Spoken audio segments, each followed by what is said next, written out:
director of the Russia-Eurasia program here at the Center for Strategic and International Studies.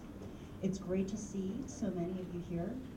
We have a really terrific discussion in store for you today. We're going to be talking about Russian strategic vision, but I think in the wake of Friday's events and the G20 meeting, there's a lot to talk about in the context of how the fight against ISIS, how cooperation with the West, and how Islamic jihadism fits in to Russia's vision and what that's going to mean for all of us going forward.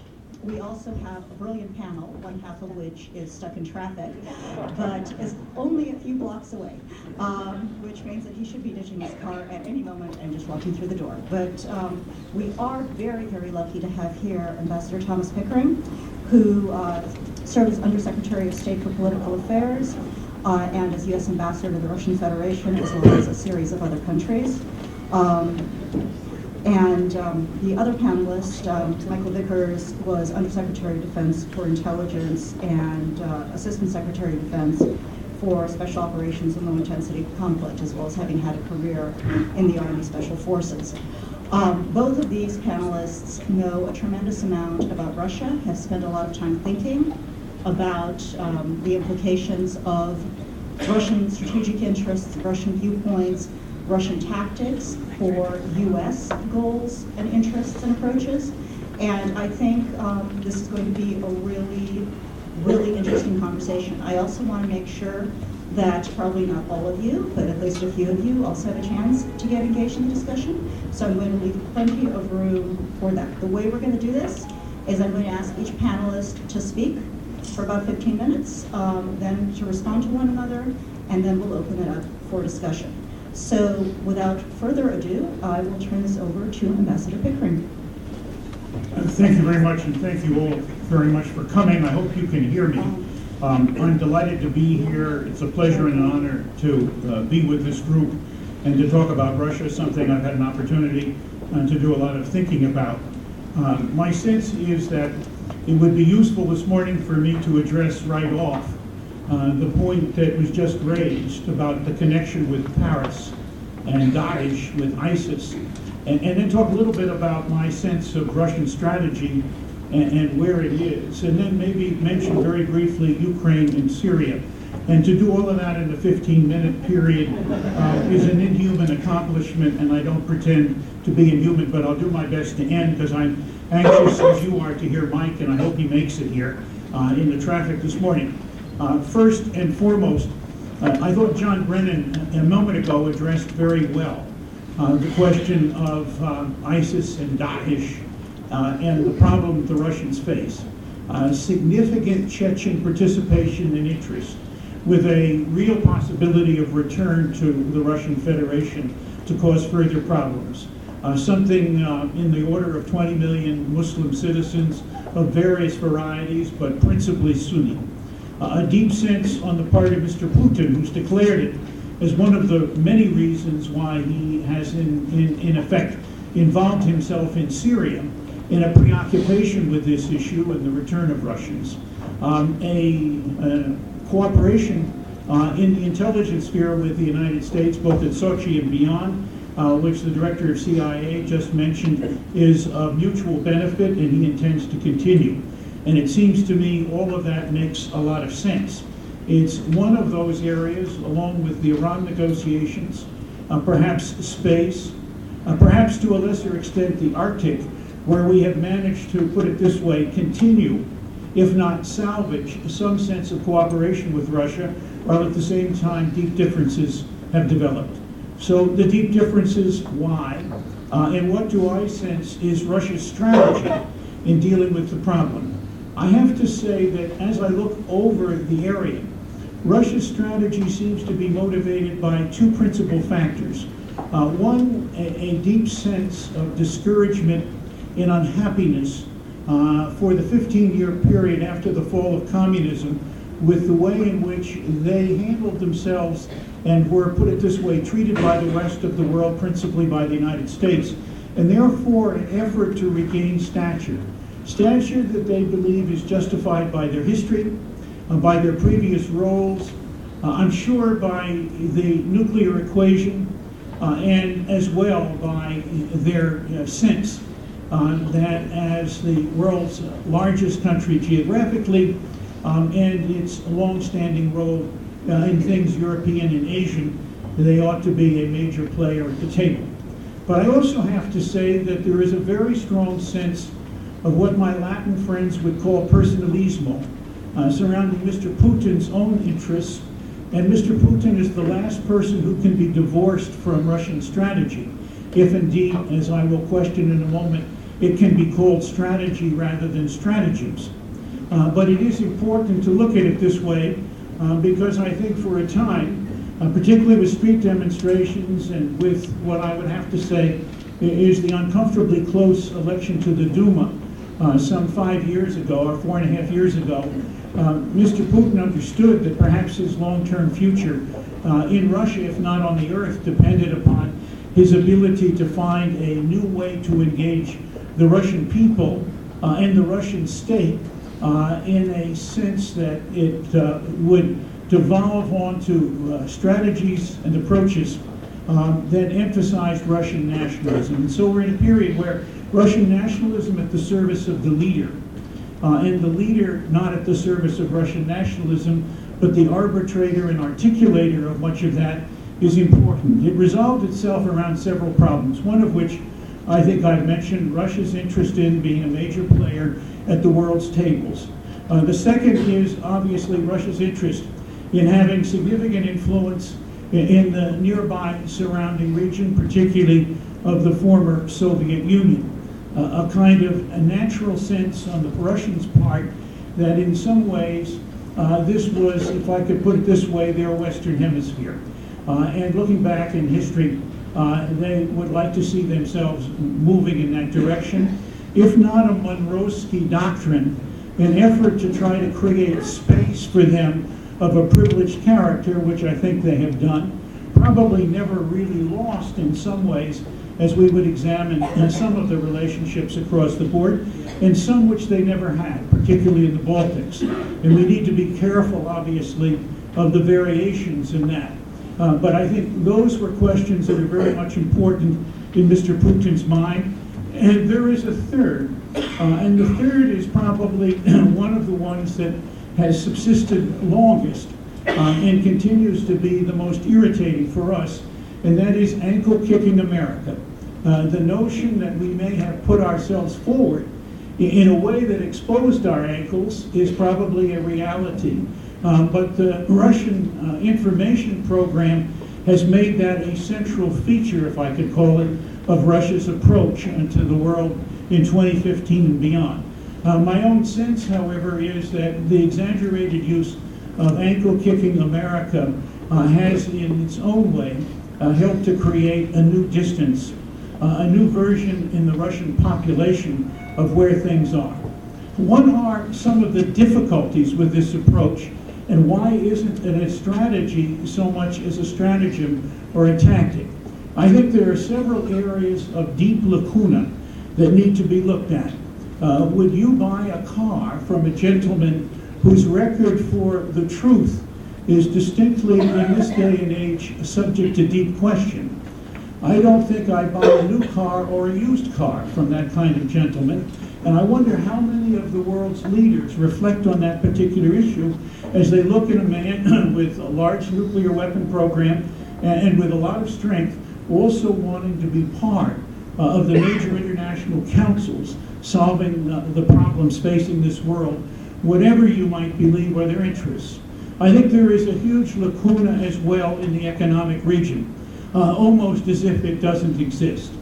Certainly, one who's followed the Russian economy for the last couple of months has got to be impressed by the extent of capital flight, by the fall off on foreign direct investment, by the decline in the ruble exchange rate against the dollar, by inflation that has picked up in many ways, and by a number of other circumstances which, while they are having what I would call the beginnings of significant effects among the Russian population, are perhaps at this stage more subliminal, in part because I have to ask you, if you were a Russian and a gentleman called you on the telephone from a polling agency and said, how would you like to have a vote on Mr. Putin's popularity, I can't imagine what your answer might be under those circumstances. But I suspect that poll numbers are reasonably high because pressure is reasonably close to the surface on that particular issue. Not that I think in a way they're totally misleading, because there has been much excitement, if I could put it this way, produced by some of the pressures that exist within the Russian domestic sphere on these kinds of questions. So let me then turn briefly to the region and to the Middle East. My own sense is that Crimea and the portions of the eastern oblasts of Ukraine have been part of the general policy, part of the major effort. I think that the paradigm of the Cold War still survives, that the US and Russia ought to and will do as much as conceivably possible to avoid a kind of conflict which will lead the two of them to a nuclear confrontation, which we spent so many years with the Soviet Union working hard to try to tamp down and avoid. And I think that hopefully that continues to remain part of the paradigm. But it is significantly important that in a period now where the diversion is more significant, we seek to do all that we can to try to avoid accident, miscalculation, misjudgment, misapprehension, whatever you want to call it, that might put us on the road of something a great deal more difficult, even perhaps leading to the catastrophic. And I've always believed if there was 1/10 of 1/100th of 1% chance of something like that happening, we ought to go the last mile to make sure that it doesn't. I think that with respect to Ukraine, my hope is that the new focus on Syria now may well have left the possibilities for the kind of change that could help to improve the situation rather than to make it worse. With my fingers crossed, Minsk more or less seems to be holding, if not moving the process forward. Ukraine faces, as it has for the last 3 or 4 years, a big and deep domestic crisis, particularly in the economic area. My own sense is that it would be extremely important if, in fact, the major economic players in the international community, organizations such as the Bank and the Fund, the European Bank, the EU, seek to find ways, perhaps in closer collaboration with major players, to help Poroshenko deal with the myriad problems of his own economy, extending across the wide range from debt to corruption. And Ukraine needs help, and badly that kind of fix. And in my view, it probably needs it more than non-lethal and lethal weapons under the present circumstance, and perhaps for some time in the past.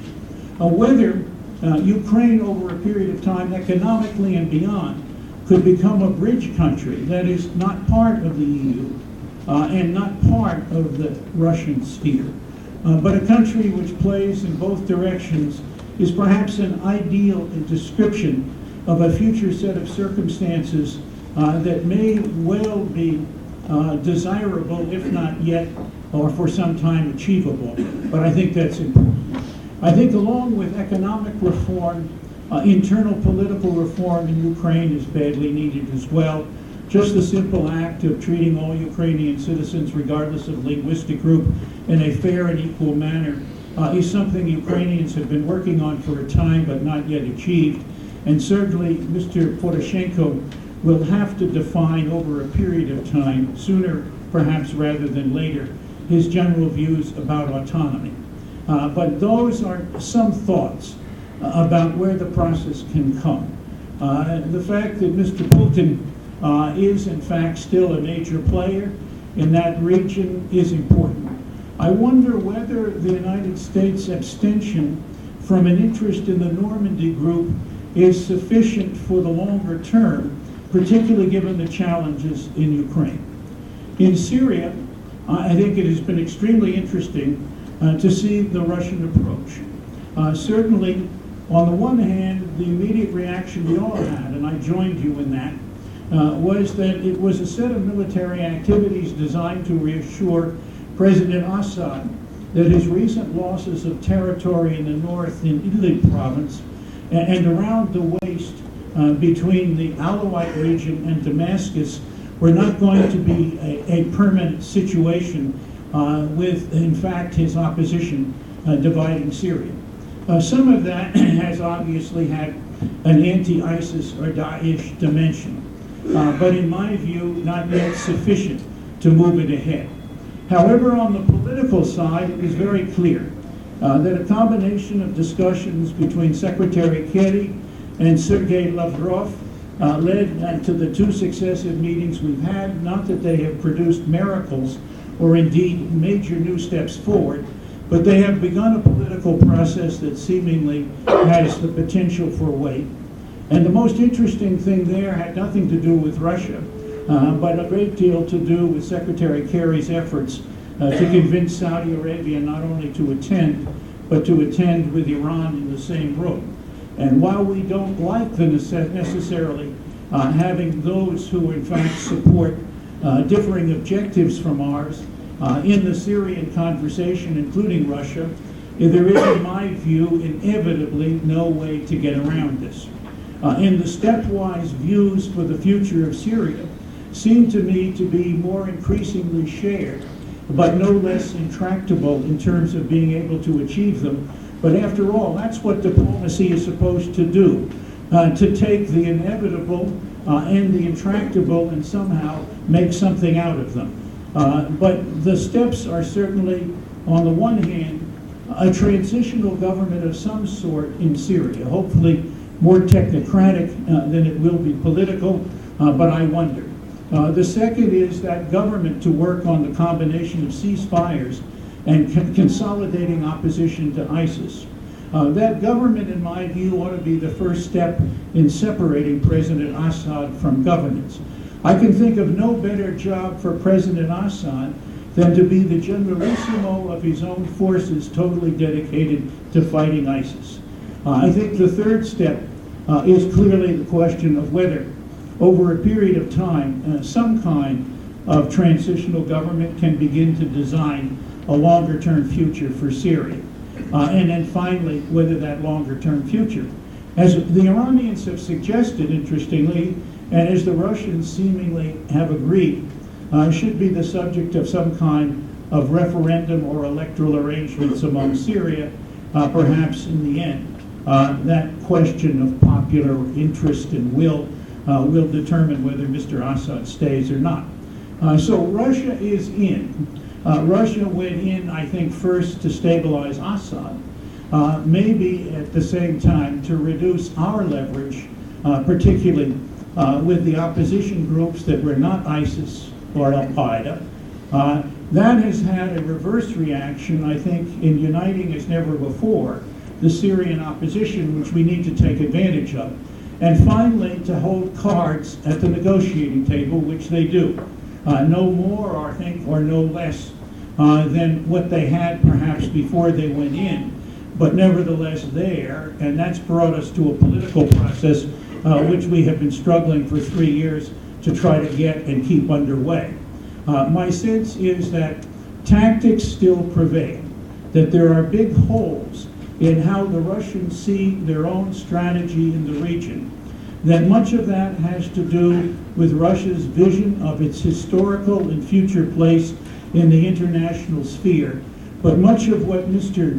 Putin has in fact elaborated and articulated runs in a number of cases directly contrary to that objective. And one wonders, in fact, whether this is in part a history of his own role as an intelligence operative rather than a statesman, and whether in fact one can shed that skin for a future new role in Russia and the world. We wait to see. So far, there are fewer signs of that than one would hope, but there are clear indications that in some areas we can cooperate, in some areas we cannot.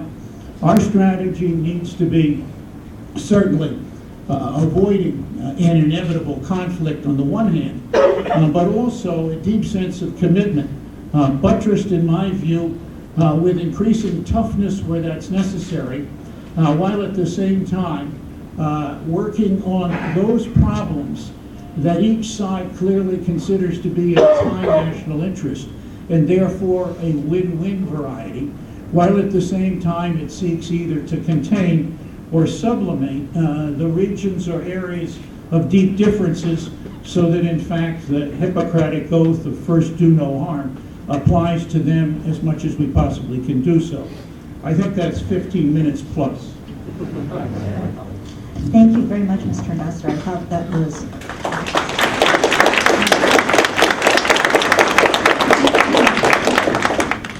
was a fantastic overview of just kind of a global tour of Russian views and interests. I'm going to take my moderator's prerogative, and I'm going to actually ask two questions. I'll save a couple of others for later, just in case I get the opportunity. One question is really on the prospects for cooperation in Syria, not from the standpoint of can we find something to agree on, but from the standpoint of what are we actually willing to share with them. We've had promises to cooperate, particularly in counterterrorism, with the Russians in the past, and they've been flummoxed to some extent by the fact that we don't actually feel comfortable sharing information with them. I would argue that in Syria, where they are in a clear and close and a coalition with the Iranians, we'd have every reason to think that anything we give to Moscow is going to end up in Tehran. So what are we going to be willing to share with Moscow, and how can we cooperate in the context of distrust that really does go both ways for very good reasons? And then my second question is, what do we do about the ankle kicking? Do we ignore it? Because it seems to me that the ankle kicking actually tends to drive at least some in the US political space to want to respond, if not in kind, perhaps with a little bit of escalation. And while it all seems very minor, it does run a very strong risk of making cooperation and coordination in other areas untenable. Thanks very much. On the Syrian question, I think there are two aspects to that question. What do we do on the ground in Syria, particularly? And then what do we do in the political process that has begun and is now kind of moving on? On the ground, my sense is that we need to be fairly clear, and I wish we had been clearer earlier, that we're there to protect and do what's necessary to keep the Russians away from bombing the people that we support. And while they've had the opportunity to try to use ambiguities that they've created around Jabhat al-Nusra and other al-Qaeda affiliates, my view is that we should have very early on done two things. We have, in effect, a de facto no-fly zone in Syria wherever the U.S. Navy and Air Force are flying. And that's been established since we were bombing. And my sense is that it would have been much the wiser thing first to do to say when they came in first to the Syrians, we don't want to see you anywhere. We're going to be flying over all of Syria on a regular basis, and we're not telling you where or when, so stay out. The second would have been to go to the Russians and said, look, we're not going to be in a position where we're going to ignore our flights over the areas where you're bombing. So please stay away. Use deconfliction as a creative policy effort to keep them off the back of the people that we think need to be protected. The third is a rather interesting one. The Russians have said to us, please tell us where we shouldn't bomb. And of course, obviously, that's not in our interest to do that.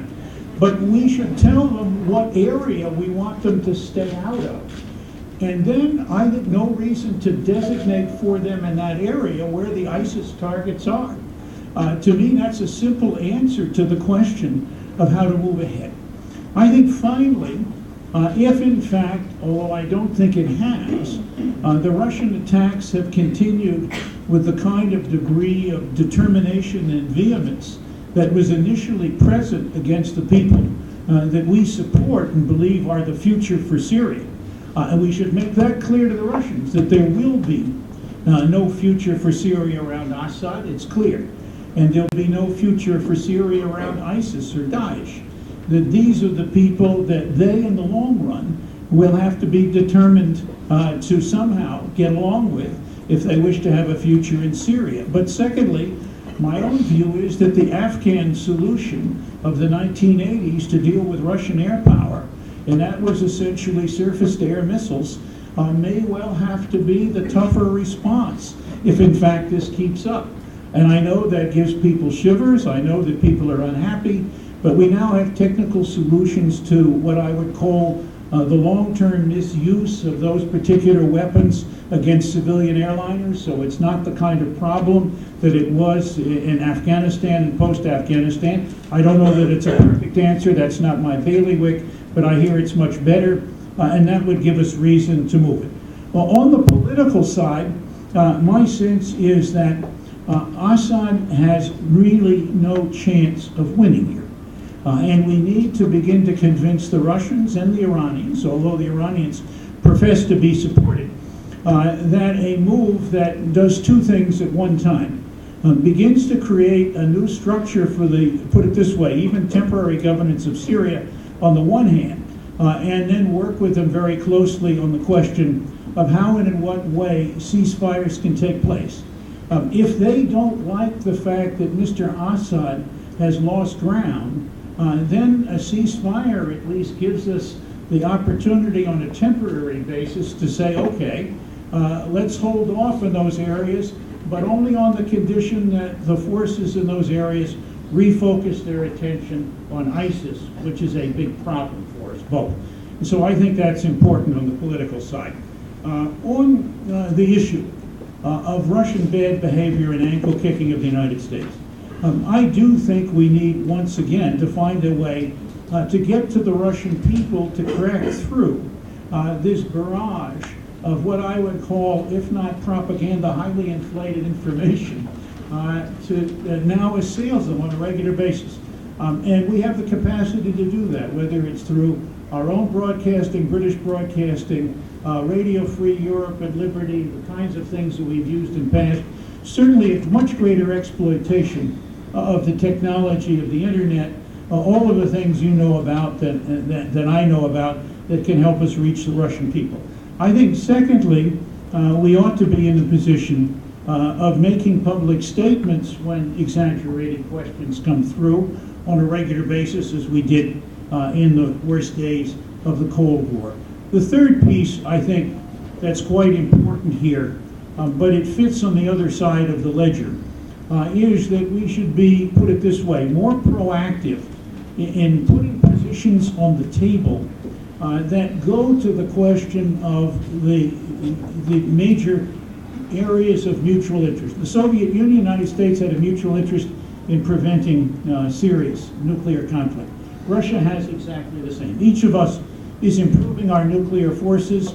I think some careful judgment about whether what we are doing is, put it this way, carefully calibrated to meet the current situation or runs over the line of exaggeration is one aspect. But the more important one is that a year and a half ago, the president let it be known that we would go to 1,000 or 900 delivery vehicles and weapons on each side.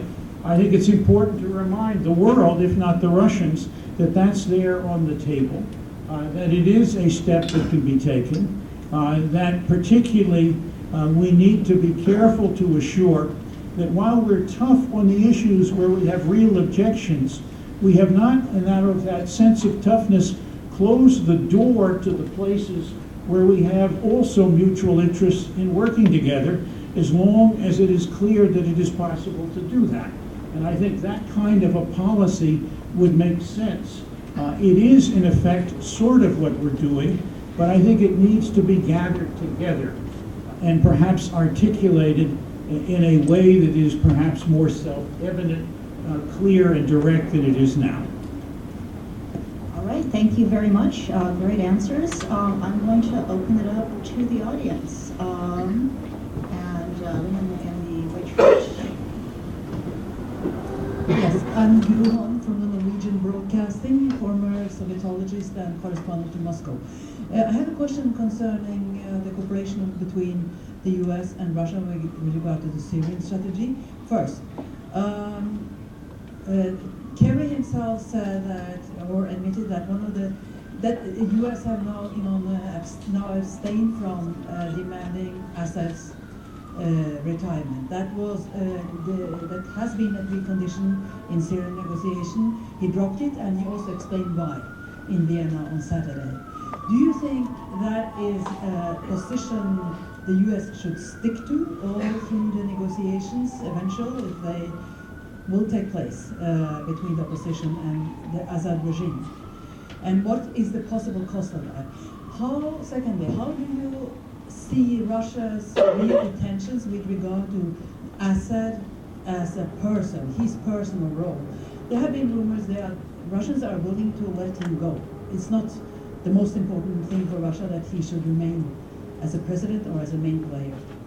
How do you regard that? And finally, you were touching upon the question about military cooperation, non-cooperation, denial. Well, given that the situation is that it is, that train has already gone with the total denial of Russian use of Syrian airspace. Where should the US go from here with regard to coordination, cooperation? Thank you. All three very good questions, and thank you very much. I think that the early notion, in large measure, realistically put forward to deal with concerns on the part of the Syrian opposition of our fidelity to them, and from Saudi Arabia and other Gulf states, that we needed to be 100% against Assad. And we had huge public support for that. That Assad had to disappear before we could begin a political process of conversation about the future of Assad was not, in my view, clearly consistent with the diplomatic realities, if I could phrase it that way. And I suspect that's been true of Secretary Kerry's belief for some time, but what he had to say in Vienna, I think, explicates that a little more clearly. That you cannot, as a part of a political process, demand a kind of concession up front from the other side that is really the subject of the process, unless, of course, you've occupied their country fully and are now determining their policies, and I don't think that's the case. So I think that that's important. I think that with respect to the future of Assad, on the one hand, my sense is that both Iran and Russia will say not as much sotto voce as they have in the past, and that the future of their interest in Syria and the relationship with Syria does not depend upon Assad's perpetual existence as the leader of the country, so much as it depends upon a country that they believe they can have comfortable relations with over a long period of time. And so, from their perspective, Assad is not the key. What they have asked, and they put it on the table as a reasonable question, is who takes his place? Well, in effect, Assad father and son have spent the last 35 years making sure there is nobody around to take their place. And so, in effect, it is a difficult question for us to pull the rabbit out of the hat and answer right away. On the other hand, it doesn't mean that there are no individuals in Syria who, in some way, cannot rise to the task of becoming the future government of the country. We all have, in fact, change in our own political circumstances, and in modern democracies, it's sometimes a fact of life that the indicated candidate for the presidency doesn't always succeed, as we know. And so I think we have to go back and look at that again. It does, however, argue the question of when. And while when, from the point of view of the opposition to Assad, quite understandably, is now and not in 2 to 3 years, when, as a matter of particular negotiating reality, balancing the leverages there, particularly against the backdrop of the tremendously important problem brought home to us again over the weekend in a very serious way of ISIS, means that as we sit down and look at the priorities, we obviously have to incorporate both the question of the future of Syria and the issue of dealing with ISIS as helpful solutions to part of the same problem. I would be the last to say that I know how long it should be, but I know it shouldn't be infinite. And I know, in effect, that the answer to the question of the future of Syrian governance has to be in one way or another in the hands of the people of Syria in a more representative way, and not necessarily the immediate imposition of someone with a new Napoleonic bent.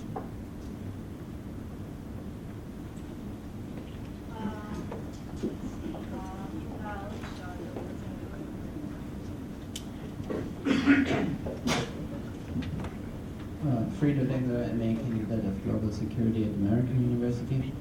In the light of the situation in Ukraine, would you say that the European or broader transatlantic security is only possible together with Russia rather than against it? And if that is the case, where would you start? Thank you very much. Look, it is difficult to see, if I understand your question correctly, the future of Ukraine that is somehow entirely divorced from Russia and its influence.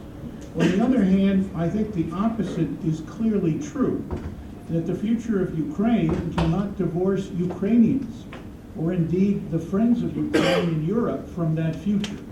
And so one sees, in fact, that as an issue which very much fits in the diplomacy of the table, as opposed to the success in one side or another of the military activities that have been undertaken in the past and have been so damaging and dangerous both to Ukraine and Ukrainians, but even more, I think, to the stability and safety and solidity of Europe, which is already taxed by certainly major economic circumstances.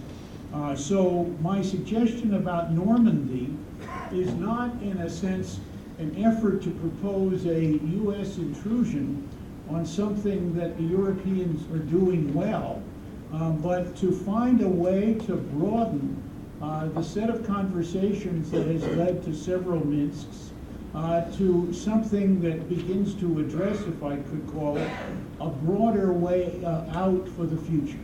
And so ideas of a bridge country, ideas of whether Ukraine could have relations both east and west in an economic sense, certainly, where Ukraine should go with respect to the very sensitive and difficult issue of membership in the EU, in NATO, and other questions, in my view, should be something that should be part and parcel of that kind of conversations in which Ukrainians should be there and at the table and play a very important role.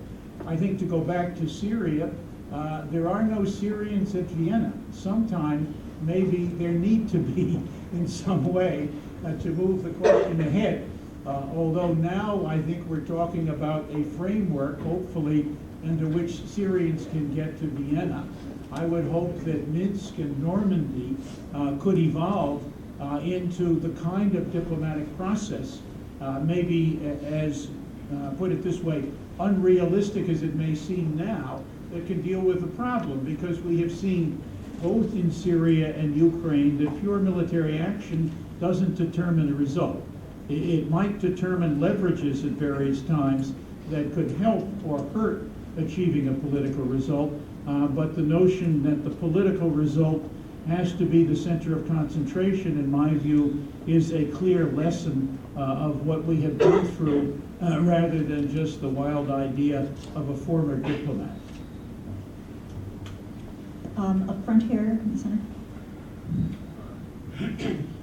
Sidney Friedberg, Breaking Defense. To follow up on Dr. Oliker's question a bit, the intelligence cooperation between us and Russia that Director Brennan mentioned, how easy is it in practice to quarantine that from the wide ranges of distrust, from the many policy differences, and say, okay, we're going to work together, as you say, we're going to keep some doors open. And I'm curious also what the history is compared to the Cold War, when we had a very stable framework in the two countries, but then again, a lot of the terrorists were being directly funded by Moscow or Moscow's proxies. Did we have this kind of counterterrorism dialogue despite many other differences then? I think it's a very good question. First and foremost, my sense is so far we have not entered into the range where anything that is done on the Russian side is immediately opposed by the U.S. And vice versa. This happens to be, of course, in the nature of the situation presently in Capitol Hill, so I'm not sure, in fact, that it will be escaped in the Russia-U.S. relationship, but nevertheless, let us hope so. Secondly, it does seem to me that in areas where cooperation can take place, it's been in our mutual interest to do so. One of the most formidable of which was Iran, where the American negotiators in their public statements under questioning quite often said clearly that at times the Russians had been tougher than the United States in dealing with the Iranians on key questions of the negotiations, which I assume is still a reflection of the fact that national interest is an important part of the determinant of how each of us looks at the question, not pure opposition to the other side. The Cold War had much of the latter, but over a period of time, particularly beginning in the Kennedy administration, when both sides had a clear realization that the disaster that could be wreaked on the world as well as themselves by a nuclear use on either side had to be avoided, began to produce, at least, put it this way, an island of some kind of discussion leading to cooperation, leading to various steps which were important. This is the reason why I suggested a minute ago that in dealing with ankle kicking, it may be useful at some point to revive this kind of conversation, whether it concerns further reductions of delivery vehicles and maybe weapons themselves, which I think is very much in the offing, or whether it could escape the bounds of the kind of differences that have arisen over cooperation on missile defense, which in my view, certainly things like the exchange of information would be a useful starting place to deal with that question. Those at this point have not loomed up on the horizon as being, put it this way, indicated. So we're in a situation, in fact, where we have, put it this way, two baskets. Basket A is differences and basket B is agreements. Can we find a way to enlarge B at the expense of A, or use B to help us contain what I would call more difficult confrontational and reacting aspects of those issues in B? And I think that's the new challenge for Putin and for us. And it comes when the signal in Ukraine, temporarily at least, is okay, we're approaching some kind, perhaps, of status quo. I would be the last to say that is a permanent condition, but it may be helpful to build on. And the second question is that in Syria, are we moving from confrontation to quagmire to cooperation, or are we merely in a position where each side, for the moment, is treating the problem still diplomatically as important enough not to abandon and go back to military force? As I said, people will, in some ways, want to know how much the Russians are guided in all of this by their national interest and how much they're guided by leadership's, put it this way, special circumstances. My view is none of that is yet clear. They're all part of a difficult background with which to contend, which is perhaps a good reason why we're having this conversation today and why all of you have managed to stay this long.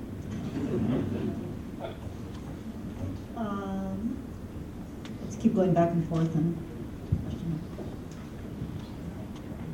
Ryan Tepperman. Ambassador, over the past 3 years, the tendency in the U.S.-Russia relationship has been toward one of more antagonism and confrontation in reverse. Do you believe that will continue over the next 3 years, or is that susceptible to significant change? Yeah, another great question. I find predictions at this stage on the future of U.S.-Russian relations particularly hard, as you've seen. And my sense is that there are a few signs that we might be able to take advantage of some of these recent developments by expanding the envelope. But I think nothing is guaranteed. And I think that we, in this one, ought to continue to, put it this way, plan for the worst and hope for the best, and see what we can do. After all, diplomacy exists to turn challenges into opportunities. There's slim pickings out there on this one, but there are a few pieces to pick up on, and I would certainly concentrate, as I think Secretary Kerry is, on those pieces. The woman kind of censure, yeah.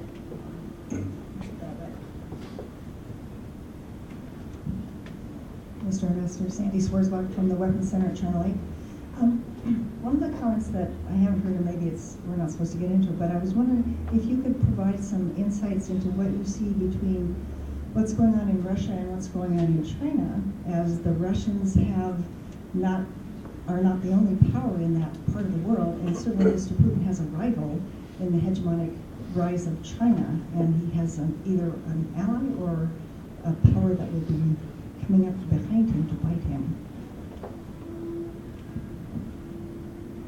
Another one of the kind of great uncertainties. My own feeling is that historically, Russia and China have managed to get along, but without the notion that was originally, put it this way, implicit in our own reaction to China's revolution and the victory of communism, that Mr. Stalin and his successors would forever be the major players in that set of arrangements. And I think very early on, Chairman Mao and his successors understood that China had an independent role in the world community and was not going to be part of Soviet hegemony. And this led, I think, to a combination of difficult circumstances, including pitched battles on the Amur River frontier, and then an opportunity open to the United States in 1971 to repair the gap in our relationships with China. Much of what I would call the mutuality of Russian-Chinese interests, and as well the deeply entrenched conflict about who runs what are present in Russian-Chinese relations today, and have not worked their way out in any particular direction, except neither side sees any advantage in military confrontation. They see advantages in continued trade. They see advantages in sticking together, particularly in the United Nations, over sets of issues that come up, especially when the Security Council has to look into the questions of the use of force. A deep Chinese aversion, in fact, to seeing the Security Council move in that direction, despite their veto and their ability to be able to use that to prevent it happening. And so while Russia sells military equipment, experts say it's slightly dumbed down so that in fact Russia doesn't suffer, put it this way, a significant military advantage through its own sales. A high Chinese dependence on Russia for energy, and I think that will increase. It's the clearest local source of supply, both gas and oil, in that part of the world, and China seems at least destined to be highly dependent on imported energy for some period of time to come, particularly if, in fact, the Paris Conference on Climate Change can convince them, rather than to expand the use of coal, it's time to back out. And so Russia has, put it this way, ready to hand the first step, put it this way, energy alternative to provide to the Chinese as they move ahead. So we can see all of these things there. I think one of the reasons why Russia continues to want to have in its nuclear arsenal so many tactical weapons is its own deep sense of vulnerability along the long Chinese frontier, where in fact the population balance and those under arms are so imbalanced as to cause it to believe that it has to have that kind of, put it this way, readily apparent open deterrent to the relationship. So it will be one that will tax American diplomacy to develop what I would call as strong relations as it can with both sides, rather than to be engaged in a process which inadvertently or advertently drives the two together. We have no interest in being present in a world where Russia, China, close cooperation is a determined adversary to U.S. interests. I think most people tend to believe that's much less of a possibility happening than it is that one or the other of them on their own will become that kind of problem, which is just to sketch out another challenge for American diplomacy. Thank you. Alrighty, right over there. Sir, hi, George Nicholson with the Global Special Operations Foundation. Admiral Bill McRaven, who's a former SOCOM commander, had a quote that we can surge forces, but we can't surge trust. A couple of months ago, I asked Mike Morrell, former deputy director of the CIA, would he comment on that? And he paused and says, I'm going to quote what George Shultz said. One, you've got to have a clearly articulated security strategy with goals and objectives. Two, you've got to implement that strategy. And then he paused and said, three, you've got to carry a big stick. In terms of our perception around the world by our allies, do you think there's an increasing problem with the perception that we're going to do what we're going to say and that we've got a trust problem? I think we've had, put it this way, a trust problem in spades since Iraq, particularly in the Middle East, and I think the polls have shown that. I was ambassador to Jordan in 74 to 78. And Jordan used to rank high in support of the United States. At one point, it was down to 3% popularity in a country like Jordan. I think it's coming back. I don't think it's come back perfectly. It never will. I think there are real problems, obviously, in any administration which puts it this way, over-promises and under-delivers. I think that's a kind of standard watchword of how governments have to proceed. And where they can go and what they can do. We have lots of challenges. My own sense is that I would never argue, particularly as an American diplomat, that we should have a second-class military and a third-class economy. Nor would I argue that it is time for us to abandon the basic principles in our Constitution and history merely because we were attacked and have to fight a war. I think we have a double duty, if I could put it this way, to ourselves and to the American community to base our future on those questions. And so, as a diplomat, I would totally agree with you that we need to be firm when the time calls for that, because without firmness, there is no leverage, and I laid out a few thoughts of where I think, particularly in the Syrian case, we might do so. I think in Ukraine, together with NATO, we have to do it. But I also believe that in dealing with these kinds of difficulties, you've got to combine your firmness and strength with sketching out the doors you want the problem to move through. Merely keeping the heat on in the pressure cooker and welding the valve shut is not an answer to the problem, and we have a tendency perhaps to do that more often than we should. In the back, standing.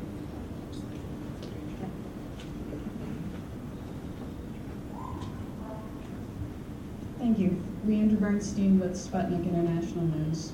You mentioned providing surface-to-air missiles to, I'm assuming, Syrian opposition, that the United States will do that. What makes you so confident in that approach, particularly given the fact that U.S. munitions have fallen into the hands of ISIS before or been just handed over in certain cases?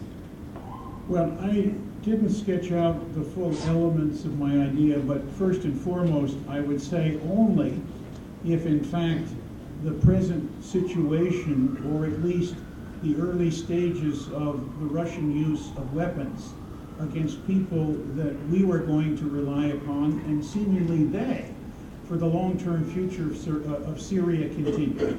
Secondly, my sense is there are technical arrangements which can prevent the weapons from being used if they fall into the wrong hands. Thirdly, my sense would be that to whomever we provide the weapons, we ought to be as sure as we possibly can, and that obviously has not been the lesson of recent days, that in fact they know how to use them, know how to care for them, and know how to protect them. But I think that that's a big step, but it was a step that had, put it this way, quite a remarkable impact in Afghanistan. Here in the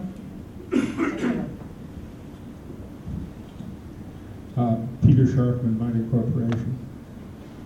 From one point of view, it looks as though Putin is trying to recreate not what made the Soviet Union strong, but what made the Soviet Union collapse.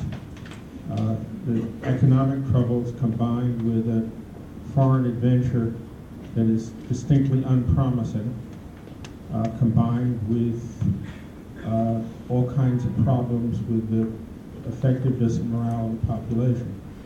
So, would you speculate on what Putin would do if he starts to realize that things are going wrong and getting worse and worse? Peter, it's a very important question, and I think the interesting comparison is apt, and one we should look at. And obviously, there is also the question of international distrust of the leadership that, one way or another, is part of what I would call the downside of the present Russian non-strategy, because it cannot be a strategy to replicate things which in one way or another led to the disaster that beheld the success of the previous regime in terms of its continuance in power. And I think that it is, in my view, long since time that this issue should be recognized. And it is not a hidden question in Russia. Someone as prominent but is now firmly out of government as former finance minister and deputy prime minister Pickering called this to Mr. Putin's attention in a public discussion in a newspaper article, I believe, some months ago. It did not have the intended result. You can lead a horse to water, we know that, and so we're very much at that stage of the question. Mr. Putin appears to believe, as he did back in other previous crises, that Russia is financially secure enough and sound enough, according to what he has to say, to withstand the onslaught. I'm not sure. In the past, he's overestimated the durability, if I could put it this way, of Russian foreign exchange holdings. And they came around to bite him. And he did get into difficulty. That may be the first, but I have to tell you that my credentials as an economist are lower than low. And so I will only leave those brief remarks with you and depend on you and others to tell us what the real world will do.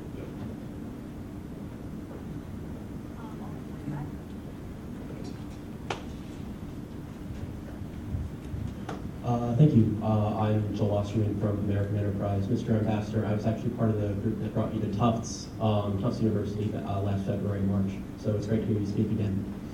So a few weeks ago, Maxime Trudeau had a piece in the New York Times talking about how President Putin views everything from the 2012 Bologna protests to the color revolutions and the Arab Spring and the Euromaidan and even Daesh itself as part and parcel of the same phenomenon of American orchestrated attempts to create political authority outside of where it properly belongs, in the hands of a strong, recognized, legitimate, and Russia-friendly state. As many commentators have talked about, the Putin administration sees any success of extra-state political structures as a threat to the Kremlin by virtue of being a possible inspiration in Russia, if not in Moscow, then perhaps in Grozny or in Makhachkala in Dagestan or in Ingushetia, for people in those places to rise up against their own highly corrupt and repressive authorities.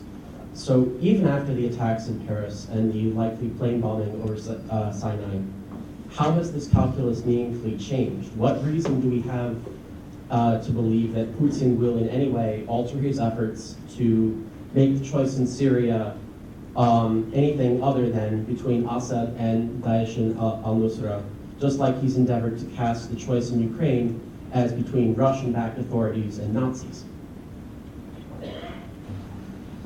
I think that Mr. Brennan would not have been surprised, but maybe shocked a little bit by the Russian conclusion that we were responsible in one way or another for all of the color revolutions.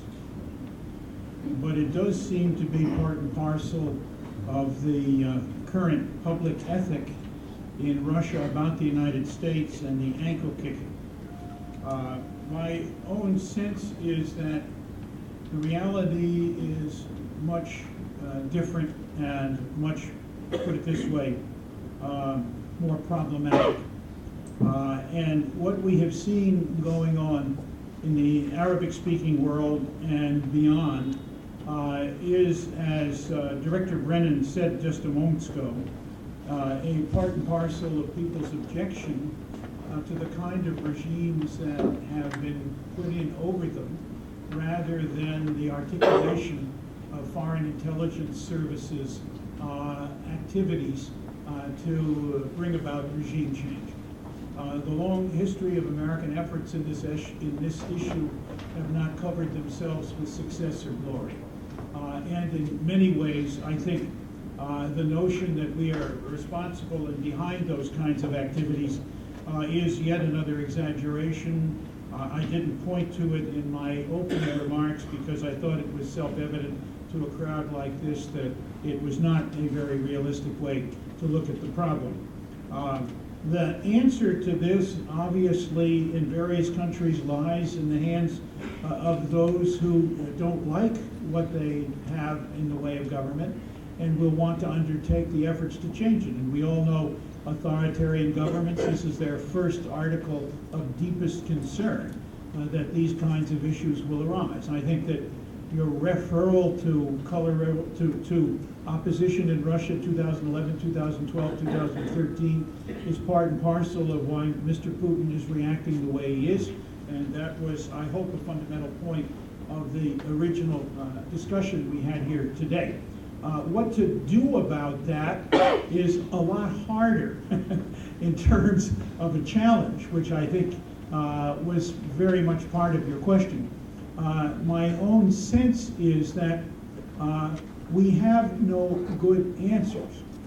We clearly would like to see the broadest possible spread of democracy, not necessarily of one variety of another, but where people are given an honest opportunity to make choices about their own future and governance under systems where the freedoms exist for them to be able to do that and live their lives in a meaningful and open way, and where economic activities have a chance to prosper and so on.